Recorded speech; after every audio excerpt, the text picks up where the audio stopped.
যে বিধিবিধানগুলো আছে সবচেয়ে বড় বিধান হচ্ছে ফরজ, তারপরে ওয়াজিব, তারপরে সুন্নতে মুআক্কাদা, তারপরে সুন্নতে জায়েদা, তারপরে মুস্তাহাব, তারপরে নফল। তো এই যে বিধিবিধানগুলো আসছে, এই বিধিবিধানগুলো বের করার কিছু উসুল আছে। কেমন উসুল? যেমন আল্লাহ পাক রব্বুল আলামিন যেই সমস্ত আয়াতে সরাসরি আদেশ দিচ্ছেন আমরের সিগা দ্বারা, লিরব্বিকা ওয়ানহার ফাসল্লি, আপনি নামাজ পড়ুন, ওয়ানহার এবং আপনি কুরবানি করুন।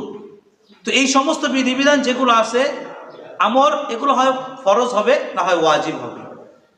তো নামাজ পড়া ফরজ, কুরবানি করা ওয়াজিব। ওয়াজিব। এটা রাসূল সাল্লাল্লাহু আলাইহি ওয়াসাল্লামের যুগ থেকে এই পর্যন্ত আমাদের কাছে আসছে।